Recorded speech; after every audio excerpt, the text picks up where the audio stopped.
So I got a story to tell. When I was a kid, I ain't even supposed to know about this.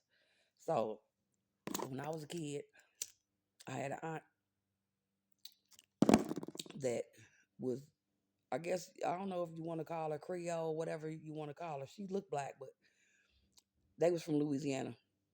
They was from Monroe, Louisiana, and a lot of them was from Shreveport. My daddy and them was all from there. So um, I was at my auntie house, and I stayed the night. It was like the summertime, so I stayed the night. And we go to bed. Back then, kids stayed in the kids' place. We didn't eat at the table with the grown people. We had our own table. We didn't get in their conversations. We didn't talk unless we was talked to. It was totally different back in the days. So I spent the night at my auntie house. Around 2 or 3 o'clock in the morning, I wake up to use the bathroom. And so when I wake up to use the bathroom, now my auntie them used to always be playing cards. They would be playing tunk and spades and all kind of shit. And they would play for water.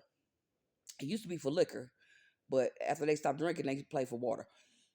So anyway, you always heard some weird stuff at my auntie house. It was always some shit going on. They was always in the kitchen. So I went to the bathroom. The bathroom in the hallway, and if you go through the hallway, it's the kitchen right there. So I had heard some chanting. I didn't know what the hell was going on. I knew my uncle had to go to court the next day. He had got accused of murder, and it was my uncle Lemmy. And so I use the bathroom. I come out the bathroom, turn the light out, and I start hearing the chanting getting louder. So it's the lights is off in the hallway, so you can't see me. But when you get to the kitchen, it's a little opening you can see at the top, and like a peekaboo thing where you can look through and see over the thing. Anyway, my uncle Lemmy was in the kitchen, butt ass naked. My auntie and her friend or her sister, I don't know who it was. I can't remember who it was with it, but my auntie and somebody else, they was rubbing oil all over him and all over his body, and he and chanting and rubbing and saying all kind of crazy shit. I don't know what the fuck it was. Now I know it's hoodoo, voodoo, whatever you fuck you call it. But when I say they was rubbing this shit all over him, they was chanting or whatever, and he was like in a trance. He was like his eyes was in the back of his head. He was like he wasn't there. Man, when I say after they did it, it scared the fuck out of me. So I ran in the room and got in the bed and I was telling my brother about it. So the next day, my uncle go to court. So when he go to court, he beat the case. So when he come home or whatever, it's all over with. He beat the case, all this other stuff. Years later, I found out that they had did some type of protection spell or something over him.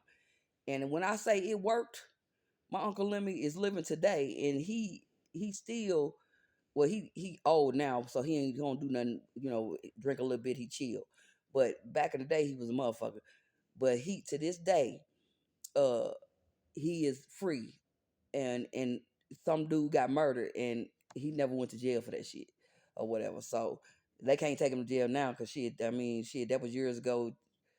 I don't even know what happened. I don't even know if he the one that did it. I just know that he got accused of doing it, and he beat the case because it was so much evidence against him.